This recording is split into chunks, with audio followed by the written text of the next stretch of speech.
Welcome to the Curiosity Solution. I'm your host, Beverly Beal.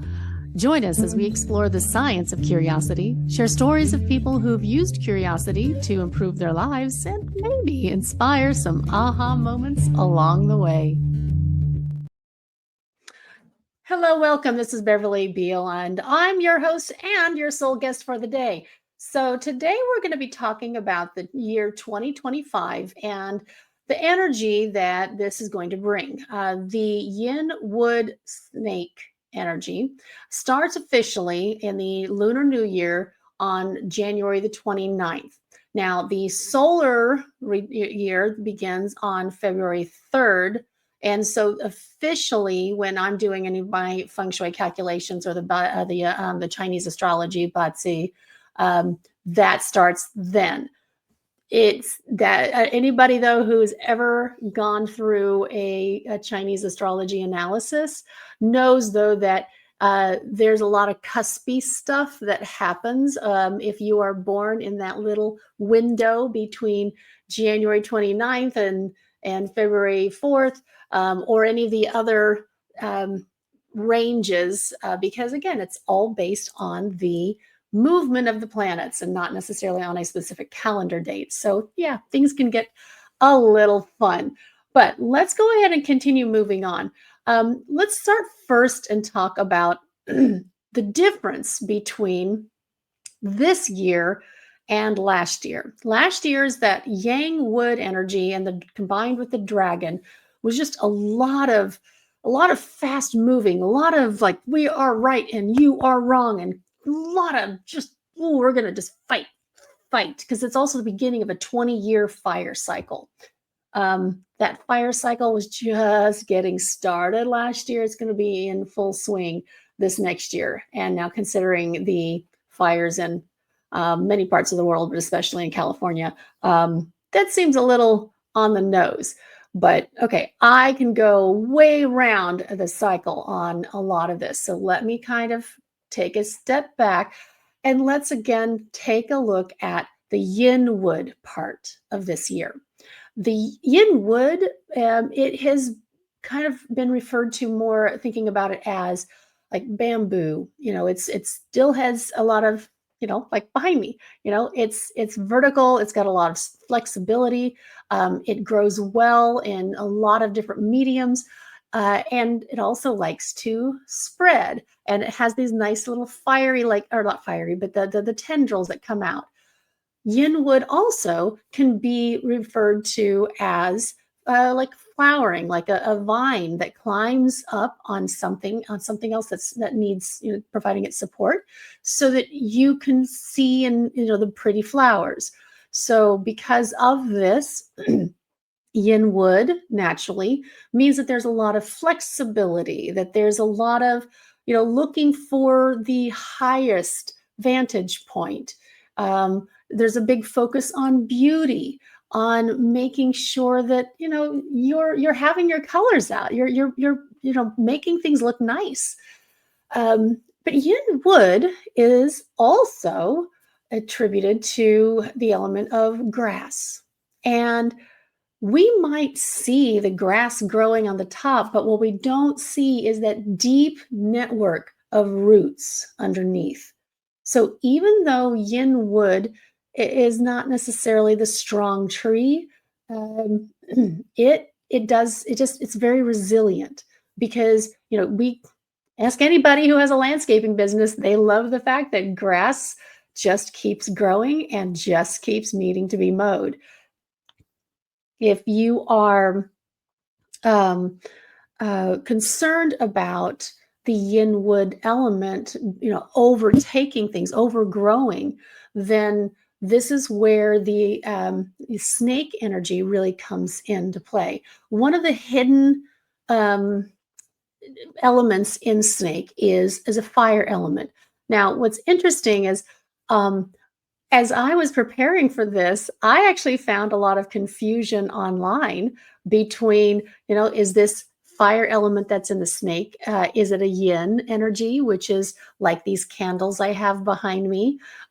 Or is it a yang fire element, which is more like the sun that is shining on us all the time, either baking us or warming us, or the lack thereof, freezing us out.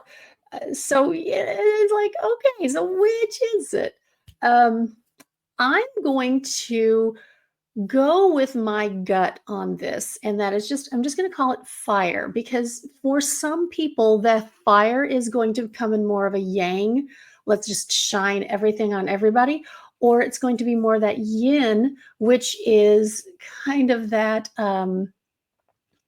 the again, like I said, the candle, it's that more introspective, it's more of a bent towards spirituality. It's going inwards and seeing, well, what is it that really matters to me? um Yin fire, um it can also be like a raging wildfire. It When you have that fire element present, especially that yin fire, we're going to kind of talk some more about this. Is that it's where things can spread easily. So when you have this yin wood element of that, like the root system, the going underground, building these underground networks, and then you have the fire element, which can be like a raging fire. uh it like that means that ideas and concepts can travel very quickly this year. So the phrase, the video went viral, it spread like wildfire. There may be a lot of those things happening this year.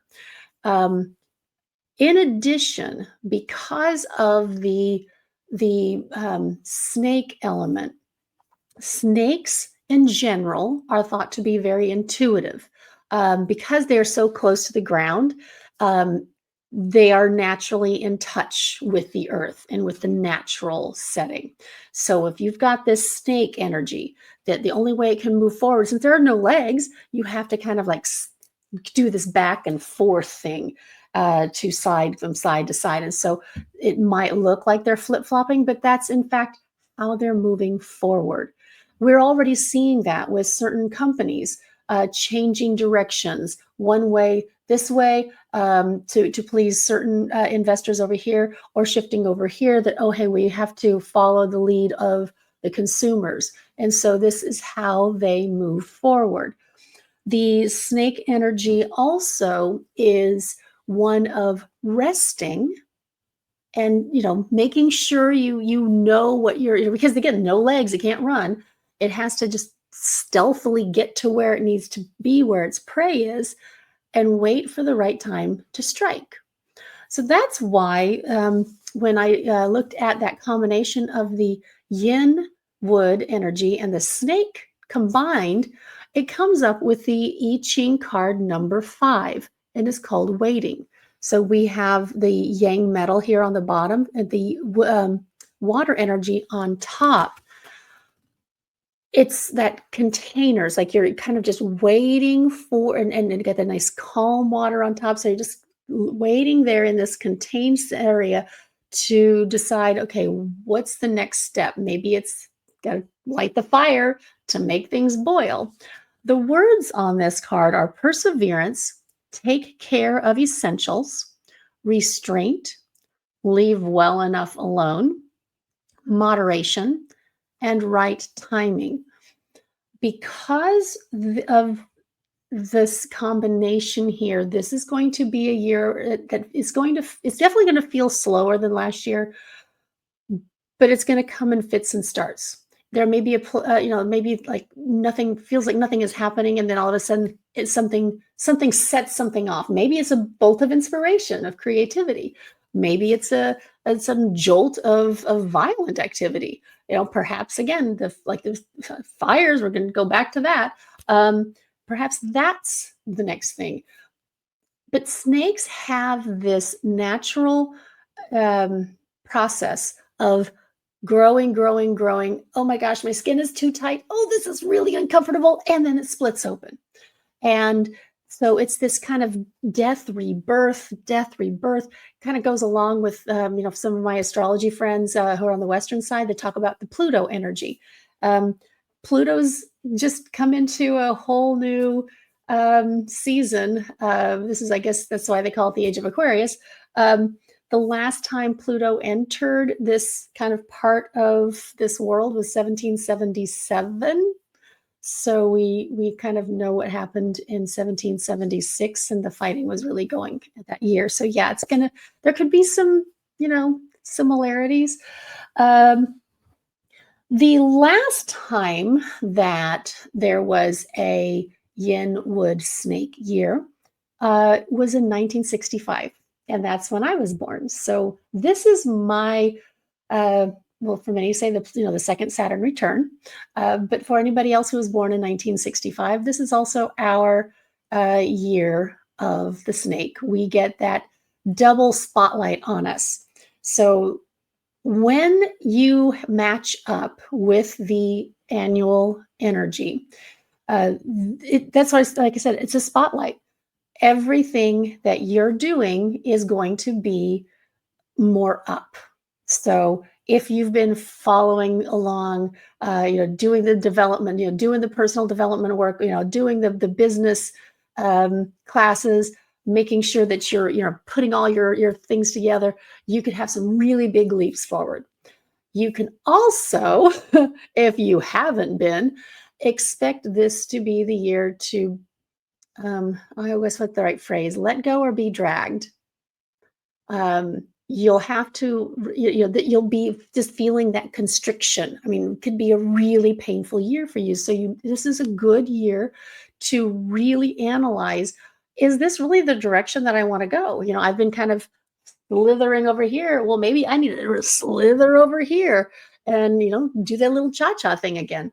Snake years are those born in it's 1941, 1953, 1965, 1977, 1989. So, hey, Taylor Swift fans, this will be your era.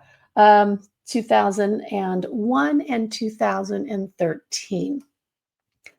So think about what happened in some of those other snake years. So 2013, 2001, 1977. For me, 1989, that's when I actually made a big move from Kansas to Utah. So there's thinking back on a lot of these dates, there's usually some rather significant pieces that happen in your life during that time. So in 1965, though, because again, looking at the echoes and the rhymes of history, it was a volatile time then too. We had Vietnam, we had the space race, we had the first spacewalk in 1965. Unfortunately, Malcolm X was assassinated. We had the big civil rights movement. We had race riots. Oh boy. But the Beatles and the Rolling Stones also began world tours. So there's a lot of creativity, a lot of music, a lot of art that gets to be abundant this year. Because of that fire element in the snake, that tends to be the strongest wealth element. So anytime you have that, the animal, it shifts which industries typically are seeing the largest renaissance. Because of the fire, then the surrounding elements on the chart. So we've got the 5 elements, which is water, wood, fire, earth, and metal.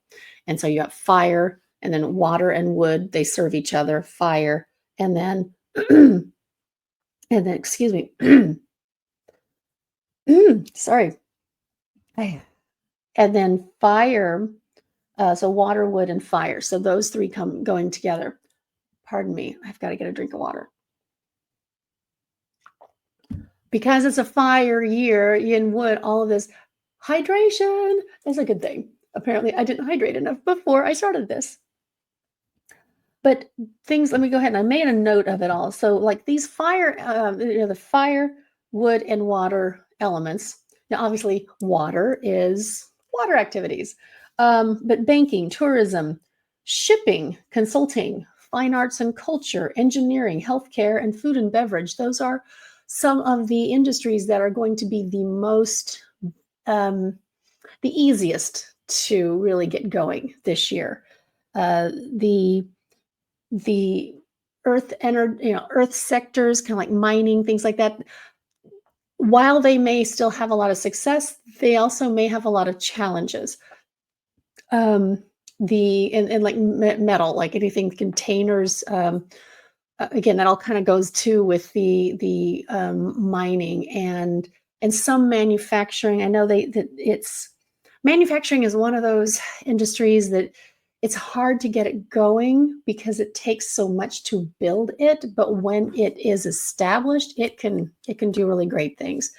Um, so this year, know that there's going to be a big focus. We're going to really see a lot of people really amping up their charm, amping up their intelligence, their creativity. They'll be able to see more things again because that intuition is going to be heightened some more. But snakes, in order to survive, they naturally have to be secretive, and kind of cunning, and along with that survival mechanism is being ruthless. This is again something to pay attention to. The signs that are going to be the most compatible with this is the rat, monkey, rooster, horse, and dragon. The clash animal is pig. So basically, if you were born in November, that's going to be a challenging month for you. And I say, as a clash animal, I want to make sure that you understand that clash is like sandpaper. It can be, you're just like, okay, this is great. We're just going to smooth this, make it look really nice. It's like using, like a salt scrub on your hands. So, oh, look at that. I've changed my dry hands into lovely moist hands. Or it can be like actual sandpaper that takes the bark off of a tree. So again, depending upon your resistance to change, you may not enjoy that month of November if you have, or if you have pig in your Chinese astrology chart. That doesn't mean and again, I don't mean to say that November is going to be horrible, but it is something that if something needs to be shifted, that's a good month to make that change. That's a good month to stop smoking, to quit drinking, to really address your exercise routine. You make sure that you're eating the right foods. That's the kind of thing. It's a great time.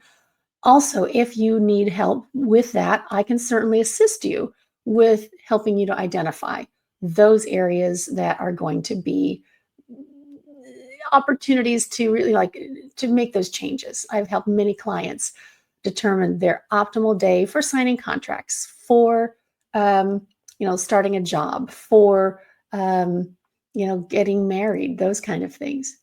So as far as the months that are going to be maybe have the easier energy flows, no matter what your sign is. Again, as I said, so it's so December, that you can talk about December 25. Let's see, come back over here. It's so August and September are going to be good months, especially September. June will be another month that you will be able to get some more good stuff done, and April. So those are the months that should flow fairly well. If you're looking for the challenging months, there are two that are going to be the ones that are a little bit more interesting. Again, as I said, November, but also next month, February. That's because February is the tiger month, and I guess it's one of those, it's called kind of like a half clash. So it's like, maybe, of course, I'm looking at this thinking, oh, I just booked a big trip in November. But see, I'm not letting that scare me, because November, even if it's clash month for me, that means big transformations. So I'm expecting the really great kind of transformation, the kind like, when you get your hair done and it's just a completely different look and you're thinking, oh, wow, why did I do this before? It's not always a negative. Okay, so then this month as the ox month is kind of like it's there's some good and bad in it, and then July should be a fairly neutral month. So um, some other things I wanted to just like one other thing I wanted to point out. If you were born with the your year of pig, rabbit, or goat as your year of birth, these are the three signs that will have the most drive to travel. So you might find yourself booking a lot of trips, and it's because it has this travel energy, this expansion energy that combine with the rooster, or not rooster, with the snake. So I hope this helps. One of the things that I love to do to bring in good energy for every Chinese New Year is I will get at least 9 large navel oranges. And then I bring them, take them from the outside. And so on the 29th, on the first day of the Chinese New Year, I like to bring those in and put them in a pretty bowl. And then I open my door and I roll them in over the doorstep. The tradition is called rolling the gold because oranges are a symbol of prosperity and abundance. And they're gold. They're kind of gold color. And honestly, it's just kind of fun. But the traditional Chinese celebrations last for 15 days. So lots and lots of parties that they do. I thought we had a lot of fun for over our 4th of July, and over our New Year's, but whew, that is a culture that really likes their parties. But the last day of their celebrations is February 12th. Yeah, February 12th. So if you know of any of your friends who are Chinese, wish them Gong Hei Fa Shui. And I know I did not pronounce that right, but you can try to wish them that and watch them giggle. I hope that helps, and happy Chinese New Year.